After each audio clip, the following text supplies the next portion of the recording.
The courtroom was filled with the kind of tense silence that happens when everyone knows something important is about to happen. It was a warm, dusty afternoon, but inside the courtroom, the air felt thick. The room was full of people, lawyers, family members, the judge, and even a few reporters, all watching closely as the trial of a young boy named Marcus was underway. At the center of the attention was Marcus, sitting nervously in the defendant's chair. He was only 16 years old, but today he was facing accusations that could change the rest of his life. Marcus was a quiet, thoughtful boy who had always stayed out of trouble. He was polite, respectful, and focused on his studies. But today he found himself in the middle of something much bigger than himself. He had been accused of something he didn't do, something that he couldn't even understand. All he knew was that it was a mistake, but no one seemed to listen to him. It felt as though his words weren't enough to prove his innocence, and the more he tried to explain himself, the more they looked at him with suspicion. The room was split into two sides, those who seemed to think Marcus was guilty, and those who believed in his innocence. On one side of the courtroom, his defense lawyer, Mr. Brown, sat at the table trying his best to explain why Marcus couldn't have committed the crime he was accused of. His voice was calm and measured, but you could tell he was struggling. The prosecution on the other side was aggressive and sharp, trying to paint Marcus as someone he wasn't. They questioned his every move, his every action, until it felt like he was no longer a person, but a target for all of their doubts and suspicions. Then, there was Officer Reynolds. He sat in the witness stand, his face stern and full of confidence. He was a man who believed that everyone should follow the rules, his rules. He was known for his no-nonsense attitude and had a reputation for making sure things went his way. He was a police officer who had been on the job for many years, and he had no patience for people who didn't respect the law. Marcus had heard stories about Officer Reynolds, how he often treated people with an air of superiority, especially people like Marcus, who were black. It was no secret that Reynolds had a history of making people feel small, but Marcus had never imagined that he would be the target of such behavior. The tension in the room grew even thicker as the trial went on. Marcus felt his heart pounding in his chest and his palms began to sweat. He glanced over at his mother, who was sitting in the front row, her face full of worry. His father, a man he barely saw because of his work with the FBI, wasn't there. Marcus hadn't expected him to be. After all, his father was always busy. But he couldn't help but feel a pang of loneliness. It was the kind of feeling that made you want to curl up and disappear, just so you wouldn't have to deal with the pain of the situation. Marcus tried to focus, tried to pay attention to the words being spoken in the courtroom. He could hear the prosecution's arguments, but his mind kept drifting back to Officer Reynolds. He had been speaking in a calm, collected voice, but his words cut through the air like a knife. Marcus didn't know exactly why, but something about the officer's demeanor felt wrong. There was a harshness in the way he spoke, a coldness that made it hard for Marcus to believe anything he said. The trial dragged on, and the pressure in the room seemed to build with every passing minute. The judge, a tall, older man, kept his eyes on the case, trying to remain neutral. His gavel came down with an authoritative thud whenever someone got too loud, but his eyes gave away his thoughts. You could tell he was uncomfortable with the way things were going.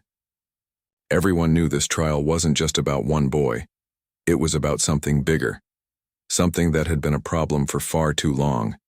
It was about trust, fairness, and the way some people, like Marcus, were treated differently because of who they were.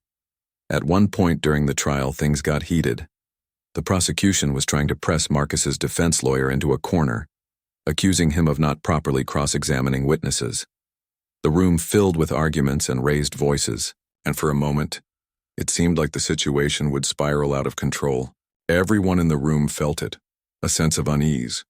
But then, in the middle of all the chaos, something happened that no one expected. Officer Reynolds, who had been sitting quietly in the witness stand, suddenly stood up. His chair scraped loudly against the floor, and all eyes turned to him. He was staring directly at Marcus, his eyes cold and unforgiving. Without any warning, he walked toward Marcus, his steps heavy and deliberate. The room went quiet, and it felt like time had stopped. Then, without saying a word, Officer Reynolds raised his hand and slapped Marcus hard across the face. The sound of the slap rang out through the room, leaving everyone in shock. Marcus's face turned red and his hand flew up to his cheek. It was as though the entire room had frozen. People gasped, and whispers filled the space like wildfire. The judge slammed his gavel, shouting for order, but the damage had already been done. Marcus was stunned. He sat there, his heart racing, unable to believe what had just happened. The slap had been unexpected, violent, and cruel. Everyone in the room could feel the weight of the moment. The judge tried to regain control, demanding that the courtroom return to order, but the anger in the air was thick. It wasn't just the shock of the slap, it was everything behind it. People started murmuring, whispering to each other, unsure of how to process what they had just witnessed. The officer's action was a clear violation of the rules. He had no right to do what he had done, but the most shocking part was that it was so easy for him. He did it with no hesitation, no remorse. Marcus sat there in disbelief, feeling the sting on his face. His eyes were wide and his hands trembled slightly as he tried to collect himself. He looked over at his mother, who was staring at him with wide, fearful eyes. She looked like she might stand up and scream, but she stayed, seated. For a moment, everything felt blurry, like a bad dream. The defense lawyer, Mr. Brown, jumped to his feet, demanding that Officer Reynolds be removed from the courtroom immediately. He spoke with urgency, his voice rising with frustration, but the damage had been done. The room was in chaos now. The judge tried to regain control, but there was no denying the gravity of the situation. The trust in the system, the belief that justice would be served, had been shaken in an instant. As Marcus sat there still processing the slap, he couldn't help but wonder how this would end. He knew that his case wasn't just about him anymore. It was about the larger issue of how people like him were treated in society. And in that moment, he realized something important. This trial wasn't just a fight for his innocence, it was a fight for justice, for dignity, and for the chance to be heard. Little did anyone know, this moment was just the beginning. There was someone who was about to walk into that courtroom, someone who would change everything. But for now, Marcus had to sit there, knowing that his life had just been changed in ways he couldn't fully understand yet. The room remained tense after the slap. It felt as if the world had shifted and everything Marcus had known about justice and fairness seemed to collapse in on itself. The echo of the slap still rang in his ears, a reminder of the humiliating moment that had just occurred. Everyone was stunned and no one knew what to say. The judge's gavel slammed down again, this time with more force than before, calling for order in the courtroom. But the atmosphere had already changed. People were no longer just watching the trial unfold. They were witnessing something far more intense. It wasn't just about the case anymore, it was about what had just happened, about the obvious injustice that had been displayed in front of everyone.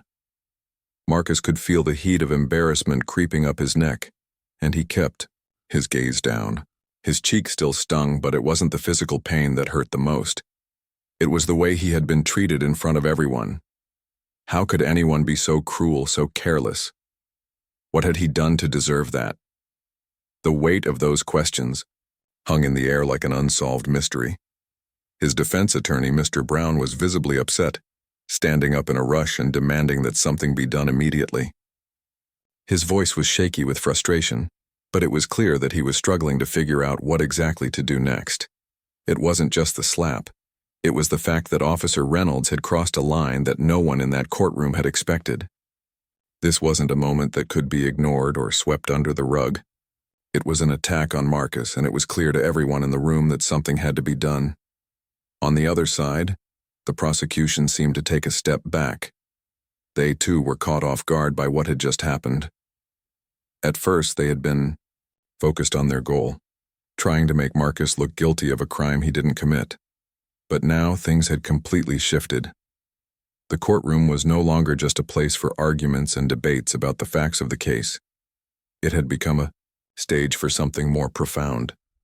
Marcus's innocence no longer seemed to be the focus of the room. The real story was about what kind of people were involved in this trial. It wasn't just a case of one boy's guilt or innocence. It was a question of fairness, of respect, and of the justice system itself. The whispers around the room grew louder as people exchanged glances, unsure of what would happen next. Marcus's mother, who had been sitting quietly in the front row, was shaking her head in disbelief. She had tried to stay calm throughout the trial, hoping that the truth would come out and her son would be able to go home without the weight of an unfair accusation hanging over him. But now, her hope seemed distant. Her eyes filled with tears as she glanced at Marcus, trying to offer him a comforting smile, though her heart was breaking inside. How had it come to this? How had they allowed something so unjust to happen to her son? The courtroom was on edge. The judge's face was stern, though it was hard to tell whether he was angry, confused, or simply unsure of how to handle the situation. His gaze moved from the defense lawyer to the prosecution and then to Officer Reynolds, who still sat at the witness stand, his face red with anger and humiliation.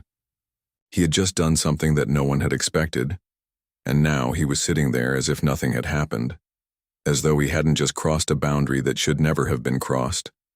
But it wasn't just the people in the courtroom who felt the shock. The news of what had just happened spread quickly. Within minutes, reporters in the back of the room were texting or whispering to each other. They knew that this trial had just become the story of the day, maybe even the week. The slap would be the headline, the thing that people would remember.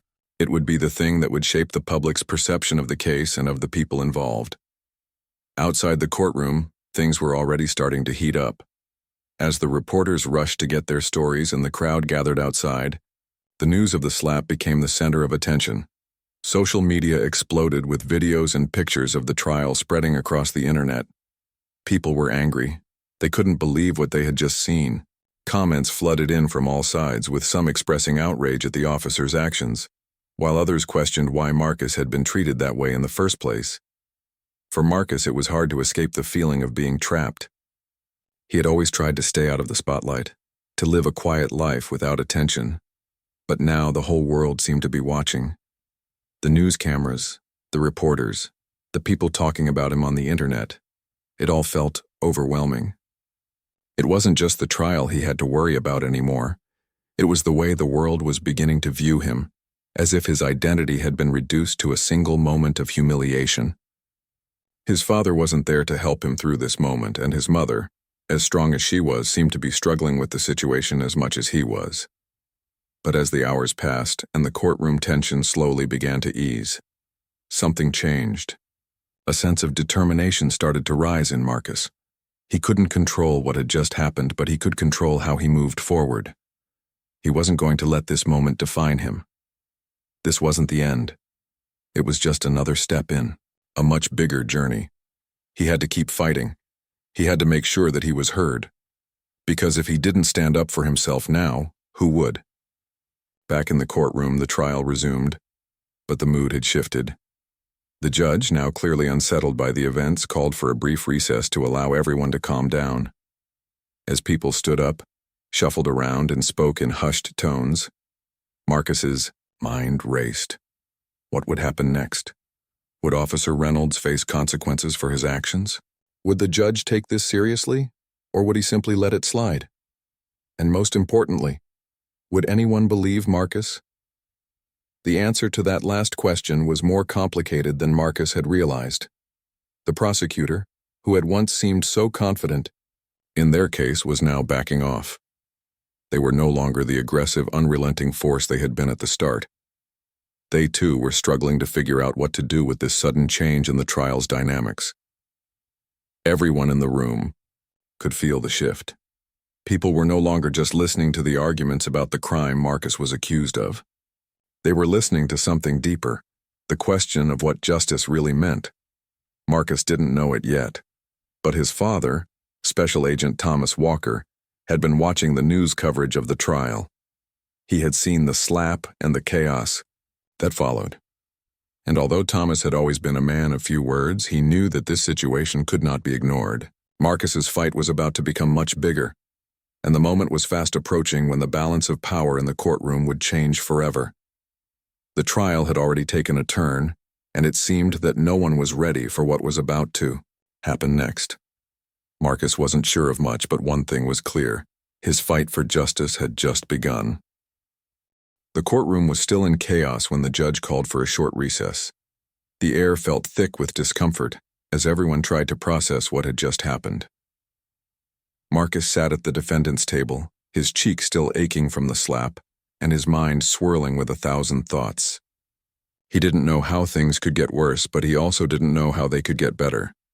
The confusion around him felt suffocating, like no one really knew what direction the trial was headed. Everyone, including Marcus, needed a break from the tension that filled the room. The judge had ordered a short break to allow the emotions in the room to settle, and people began to stand up and move around. Some whispered to each other. Others simply stared at the ground, unsure of how to react to what had just transpired. Marcus's lawyer, Mr. Brown, stepped aside to talk to some of the other members of the defense team, who looked just as unsettled as he was. The prosecutor, too, was deep in conversation with their team, likely rethinking their approach after what had just occurred. The whispers in the room grew louder as people discussed the incident. There was a growing sense that things were about to change, and no one knew exactly how. Marcus felt the weight of everyone's eyes on him, and it was hard to focus on anything else. His fingers curled into the fabric of his shirt as he tried to push the thoughts away. But the sting of the slap was still fresh, and it was impossible to ignore. Just then, the courtroom door opened with a soft creak. The noise didn't seem loud at first, but as the door swung open wider, all eyes turned toward it. A man stood in the doorway, tall and composed, with a calm presence that immediately commanded attention. He was dressed sharply in a dark suit, his posture straight, and his demeanor serious. He wasn't a familiar face to most of the people in the room, but there was something about him that made everyone stop and take notice. As the man walked into the room, Marcus's heart skipped a beat. There was something about him that felt different, something powerful in the way he carried himself. He had a quiet confidence, a strength that seemed to radiate from him without the need to raise his voice or make a scene. His movements were deliberate, controlled, as if he was fully aware of the effect he was having on everyone around him. The murmurs in the room grew as people began to whisper about who this new arrival might be. Was he a new lawyer? A representative from the government? No one knew. But the feeling in the air was undeniable. There was a sense that this person, whoever he was important. As he moved toward the front of the courtroom, the man's eyes locked onto Marcus. It was as if he recognized him instantly, as if there was a connection between them even though they had never met before. Marcus felt a wave of confusion wash over him. Who was this man? Why did he look so familiar? And why did he feel so much like a protector? The man reached the defense table, and with a brief but respectful nod to Marcus's lawyer, he spoke in a voice that was calm but firm. "I'm Special Agent Thomas Walker," he said, introducing himself to the room. "And I'm here to make sure my son's rights are protected." The words hit Marcus like a wave of realization. His eyes widened, and for a moment, it felt as though time had slowed. His father, the man he had grown up hearing about but never really knowing, was standing in front of him. Marcus's thoughts were racing. His father, an FBI agent, had walked into this chaotic courtroom at exactly the moment when things seemed like they might spiral out of control. The connection clicked in his mind, and it suddenly made sense. The man who had been so distant in Marcus's life, the one who worked long hours and was always too busy to come home, was now here, in the most unexpected way, to stand beside him. Marcus didn't know what to feel. Part of him was filled with relief, a sense of comfort that his father had come to his side. But another part of him felt confused and a little unsure. Why had his father waited until now to show up? Why hadn't he been there earlier when the trial first started? Was it because of the slap? Was it because he had seen how unfairly his son had been treated? Marcus couldn't help but wonder what his father was thinking. As Special Agent Walker took his seat next to Marcus, the room seemed to quiet down. There was something about his presence that demanded respect. The air felt different, heavier, as if the balance in the room had shifted with his arrival. People who had been speaking in low voices now stopped talking. Even Officer Reynolds, still seated at the witness stand, seemed to shrink under Walker's gaze. The judge, who had been trying to regain control of the room, now looked up in surprise. "Mr. Walker," he said, his voice softer than usual, clearly recognizing the weight of the moment. "What brings you here today?" Walker's eyes were steady as he looked at the judge. "I'm here to ensure that my son's rights are upheld. I've been following the case closely, and I am not pleased with what I've seen so far. Officer Reynolds' actions today were unacceptable, and I will not stand by while my son is treated unjustly." The room went silent. The tension that had been so thick just moments before had suddenly shifted. It was as if everyone was holding their breath, waiting to see what would happen next. Walker's calm but firm words hung in the air like a challenge to the system. As the judge processed what had just been said, Marcus could feel a sense of hope beginning to build in him. His father's presence was like a shield, a reminder that someone out there cared for him, that he wasn't alone in this fight. For the first time in a long time, Marcus felt like he might have a chance to prove the truth, to stand up for himself and make sure that justice would be served. The prosecutor and defense lawyer exchanged uncertain glances, both surprised by Walker's sudden entrance. The prosecutor, who had been so confident earlier in the trial, now looked uncertain. No one had expected Marcus's father to show up, and no one had expected him to wield such authority. Officer Reynolds, who had been sitting with his arms crossed, suddenly looked uncomfortable. His face, which had been cold and distant before, now seemed to tighten as he shifted in his seat. The arrogant confidence that he had shown when slapping Marcus had disappeared, replaced by a nervous energy that couldn't be ignored. He seemed to understand, perhaps for the first time, the weight of the situation. This wasn't just a trial anymore. This was something much bigger, and he wasn't sure how to handle it. For Marcus, the presence of his father brought a sense of calm. It wasn't just the fact that his dad was there. It was the way he spoke, the way he carried himself. It was clear that his father was a man of principle, someone who wouldn't let injustice slide, no matter who was involved. That made Marcus feel stronger. It made him feel like he wasn't alone in this fight. As Walker turned to Marcus, he gave him a small, reassuring smile. It wasn't much, but it was enough to make Marcus feel like maybe, just maybe, things would work out. The courtroom was no longer just a place where Marcus sat in fear and uncertainty. Now, it felt like a place where he had a chance to speak his truth, and with his father standing beside him, the odds didn't feel quite as heavy. The room remained silent for a few moments longer before the judge finally spoke again, this time with a note of respect in his voice. "Very well, Mr. Walker, you've made your point. We'll continue the trial, but know this. Your presence has changed the course of things." For the first time that day, Marcus felt a flicker of hope in his chest. This trial wasn't over. Yet, but maybe, just maybe, with his father's unexpected arrival, it was about to take a turn for the better. The courtroom buzzed with nervous energy as the judge banged his gavel once more, calling for order. There was a quiet murmur from the crowd as people tried to digest the shock of Special Agent Thomas Walker's unexpected arrival. It wasn't just the fact that Marcus's father had walked into the courtroom. It was the way he had done so with such authority, his every movement deliberate and filled with purpose. It was clear to everyone that something had changed. The moment that had been filled with tension, fear, and confusion had now shifted into something more powerful, something people couldn't quite put their fingers on, but they could all feel it in the air. Marcus sat at the defense table trying to steady his breath. His father, Special Agent Walker, had just made a bold statement about his presence in the courtroom. Walker had demanded that Marcus's rights be protected and had made it clear that he was not happy with how things had unfolded so far. But even with his father's reassuring words, Marcus couldn't shake the uncertainty that still lingered in the air. The trial wasn't over. In fact, it was far from it. He could feel the eyes of everyone in the room on him, but for the first time, he didn't feel as alone as he had before. His father's words were a shield, one that made him feel like he wasn't fighting this battle by himself. As the silence stretched on, the prosecutor seemed to shift in his seat, clearly unsettled by the arrival of Agent Walker. The prosecutor had been so sure of his case before, confident that Marcus's guilt could be proven. But now there was something else in the room, something that threatened the very foundation of the trial.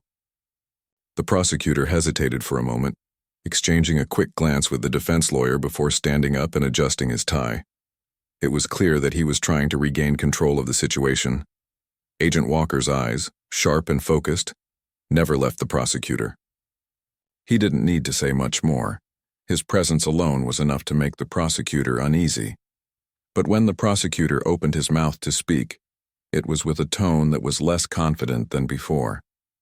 "Mr. Walker," the prosecutor began, his voice a little softer than usual, "I understand that you have concerns, but this is a courtroom, not a place for personal interventions. We are here to determine the facts based on the law, not outside influence." Walker's response was calm, but it carried an undeniable weight. "I am not here to interfere with the law. I'm here to ensure that my son's rights are not trampled upon. I have watched this trial closely, and I've seen the way certain individuals have treated him. This is about justice, not personal bias." The room seemed to grow even quieter after that statement. The words were simple, but they resonated deeply with everyone present. It wasn't just about Marcus anymore. It was about the way the entire system was functioning, about the fairness of the trial and the integrity of the law. And as Walker stood there, his voice steady and calm, it was clear that he wasn't going to let anything slide. The stakes had just been raised, and no one could ignore that fact. Officer Reynolds, who had been sitting at the witness stand, appeared increasingly uncomfortable. He shifted in his seat, trying to maintain his composure, but there was a subtle shift in his posture.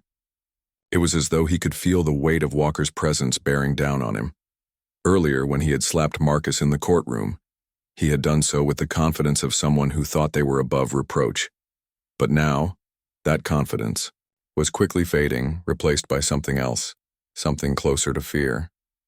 Reynolds, who had seemed so unshaken before, now looked small and uncertain in the face of Walker's unwavering resolve. He tried to compose himself, but his hands were no longer folded tightly in front of him. Instead, they were resting loosely, on the edge of the witness stand, his fingers twitching nervously. The change was subtle, but it was there. The officer's arrogance was quickly slipping away, and in its place was a man who was suddenly aware of the consequences of his actions. Special Agent Walker, who had been calm throughout the confrontation, now turned his attention to the judge.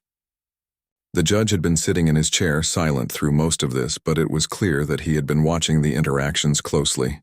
His face was still as stern as ever, but there was a slight wrinkle between his brows that hinted at the complexity of the situation.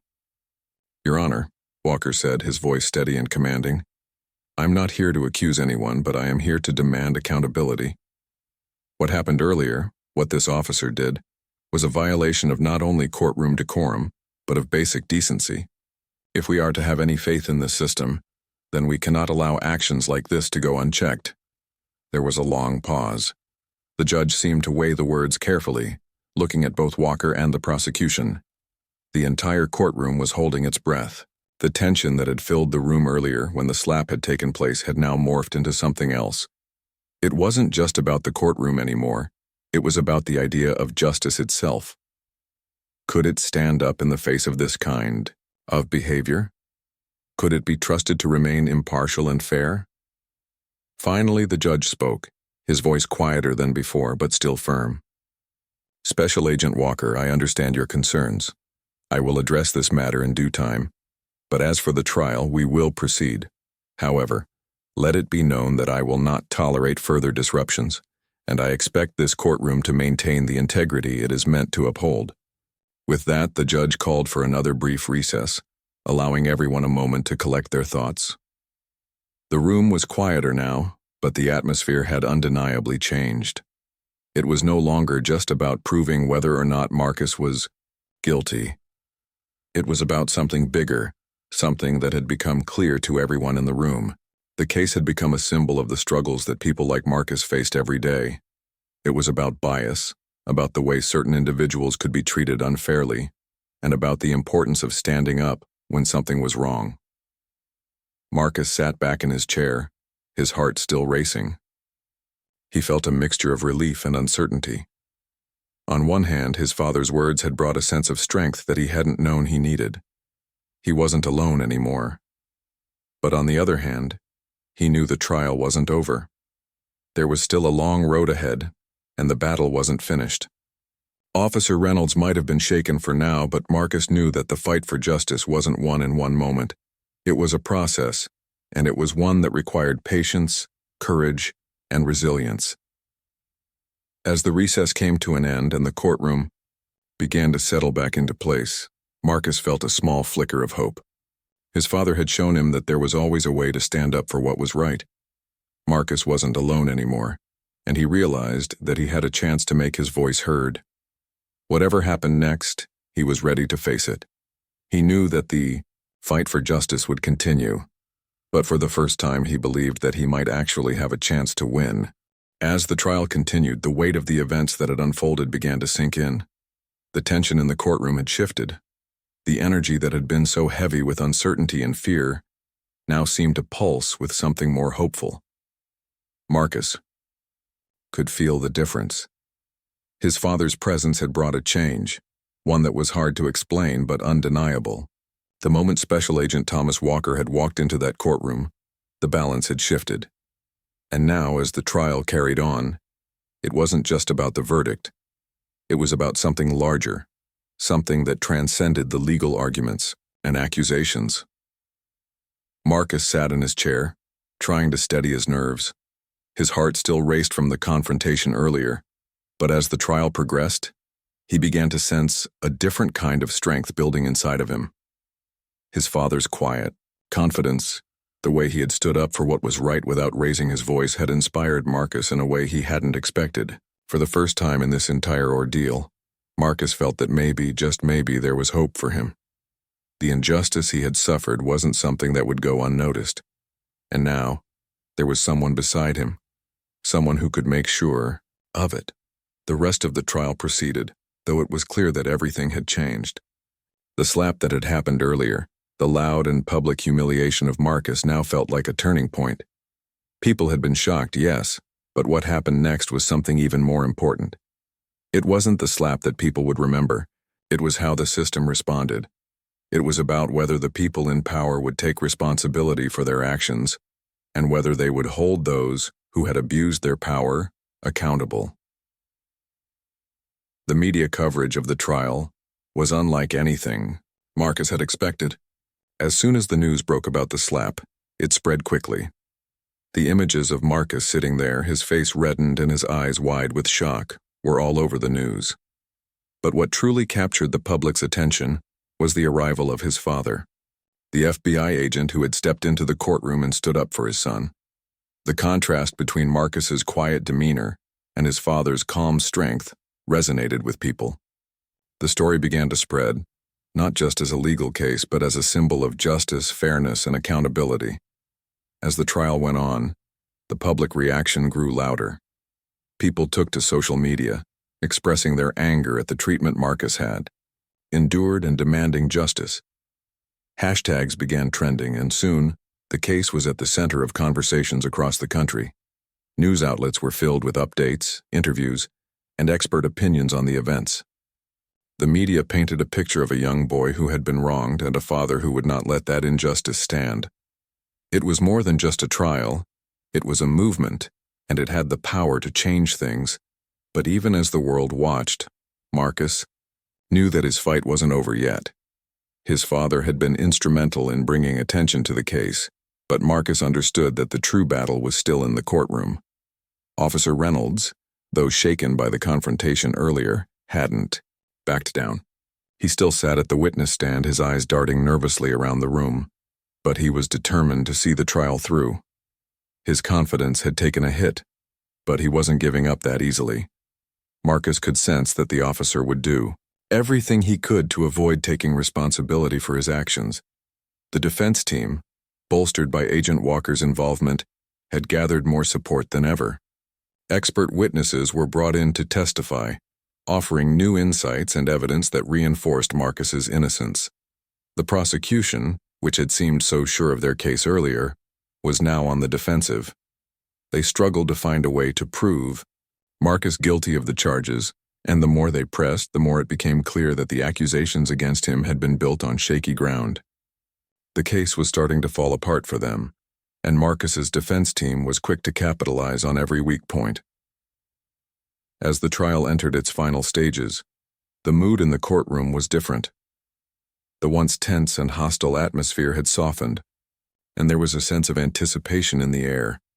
People could feel that things were coming to a head. Everyone knew that this case wasn't just about one boy. It was about what kind of society they wanted to live in.